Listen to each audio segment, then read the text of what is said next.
On est avec Valentine donc. Valentine qui nous parlait de son voyage à vélo en post-carrière. On est dans l'émission Transmission. Alors, on parlait des enfants, de leur vécu aussi à travers le voyage, des liens qui se soudent, des efforts aussi à faire pour se respecter les autres. Là, vous êtes de retour en Belgique, au pays. Avec quoi vous revenez ? En quoi est-ce que vous vous sentez différente déjà ? On revient déjà la tête pleine de beaux souvenirs. Et c'est sûr que je pense qu'on a tous les quatre changé. On a touché à quelque chose de vraiment de très simple et à la fois de très intense. C'est le retour à l'essentiel en fait. Non seulement pendant un voyage comme ça, on n'a pas grand-chose avec soi au niveau du matériel, donc on réalise qu'on n'a pas besoin de grand-chose finalement. Et quand on revient, on revoit tout ce qu'on avait stocké, on se dit mais qu'est-ce que je vais faire de tout ça je me sentais si bien en fait avec peu. Et puis c'est sûr que on a goûté un sentiment de liberté assez incroyable. Et c'est pas juste une liberté de mouvement, mais c'est une liberté intérieure aussi. C'est d'avoir du temps en fait pour se connecter vraiment au plus profond de soi et réaliser ce à quoi on aspire vraiment, se poser des questions importantes sur qu'est-ce que je veux finalement vraiment dans la vie, qu'est-ce qui me rend heureux. Et voilà, c'est un voyage comme ça, c'est une belle occasion aussi d'aller se découvrir soi-même. Et vous dites, voilà, ça me permet vraiment de me reconnecter à l'essentiel, de voir qu'est-ce qui est important pour moi et pour ma famille. Vous êtes avocate et juriste, vous avez travaillé comme avocate et comme juriste. Est-ce que vous allez retourner dans ce même... vous reprenez le même boulot et comment est-ce qu'on... Enfin oui, d'abord c'est une question, est-ce que vous reprenez ou pas le même boulot ?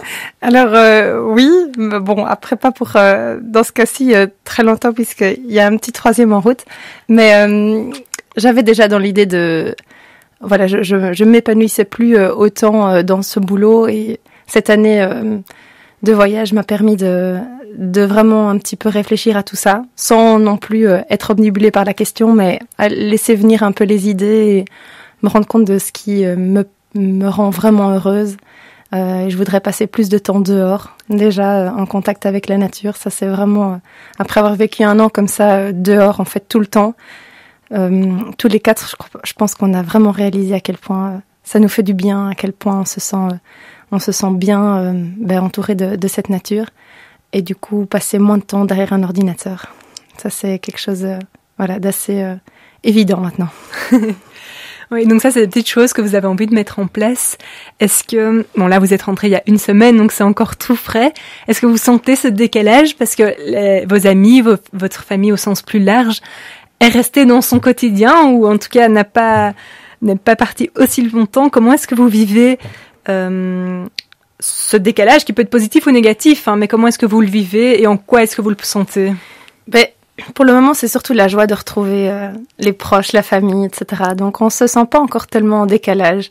On n'a pas encore eu le temps de se sentir de nouveau happé par le quotidien. Et voilà, donc pour le moment, c'est plutôt très positif, le retour. On était contents de rentrer tous les quatre. C'est chouette aussi, c'est signe que un an, c'était une bonne durée pour nous, mais qu'on avait envie de rentrer pour justement mettre des nouvelles choses en place, réaliser d'autres projets peut-être. Maintenant, peut-être qu'il viendra un peu plus tard, ce sentiment un petit peu, parfois plus difficile à gérer, mais on a des idées, on aimerait vraiment bien pouvoir ralentir en fait le rythme de notre vie et pas la reprendre exactement telle qu'elle avant notre départ. Ça, c'est vraiment quelque chose qu'on va essayer de mettre en place. Alors, je sais que c'est pas toujours évident. Maintenant, il y a plusieurs petites pistes pour y arriver, mais en tout cas, on est tous les quatre assez bien sur la même longueur d'onde. Et vous parlez de pistes justement. Est-ce que c'est plutôt un sentiment ? Est-ce que vous avez le sentiment de j'ai envie de vivre plus en contact avec la nature, j'ai envie de prendre le temps, etc. Est-ce que vous vous mettez des petits objectifs clairs de dire ce mois-ci, dans les mois qui vont venir, je vais faire ça. ou est-ce que ça vient plus spontanément? Comment est-ce que vous voyez cet apprentissage versus l'application dans le quotidien? Mais je pense que ça sera sans doute une transformation plus importante que des petites choses comme ça, puisqu'on pense à bouger de Bruxelles et à aller vivre plus au vert. Voilà, ça implique pas mal de changements, donc il y a rien de précis, mais c'est vrai que c'est tout un mode de vie en fait qu'on a envie de changer. C'est moins que des petites actions, c'est aussi être par exemple plus autonome du système, avoir pas vivre complètement en autonomie, mais quand même avoir une certaine résilience aussi par rapport à notre société et aux changements qui l'attendent. Et donc, je pense que c'est un changement plus en profondeur qui se fait pas en un jour, mais qui est bien ancré en nous et qu'on va essayer de mettre en place dans les mois qui viennent. Donc, vous êtes aussi en transition depuis 1 an, ou même depuis un peu plus longtemps. Et quel conseil vous pourriez donner aux gens qui nous écoutent aujourd'hui, qui se posent aussi des questions sur le sens ou pas? Qu'est-ce que vous auriez envie de transmettre comme message suite à cette expérience? Mais plusieurs choses. Déjà, je sais qu'on l'entend souvent, mais voilà, c'est tellement vrai. Si vous avez un rêve, foncez. Il faut pas que la peur, ça peut vraiment être un obstacle tellement grand alors que ça vient de nous-mêmes. Et donc, j'ai envie de dire, allez-y parce que tout est possible. Et puis, de s'émerveiller. Ça, c'est de s'émerveiller et de cultiver la gratitude, en fait. Je pense que c'est 2 choses qu'on a beaucoup faites en voyage. Et nos enfants nous y ont beaucoup aidés. Parce que quand on voyage avec des enfants, ils s'émerveillent de tout. De la limace qui traverse la piste cyclable. Ça peut vraiment être des petits détails insignifiants. Mais ils nous réapprennent, en fait, à le faire aussi et à voir le monde à travers leurs yeux. Et tous les soirs, on avait aussi l'habitude au moment du souper, d'échanger nos gratitudes de la journée.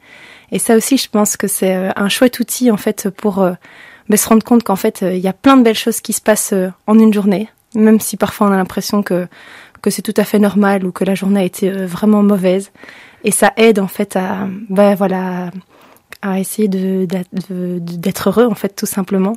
Donc, je pense que l'émerveillement et la gratitude, c'est deux belles choses à cultiver.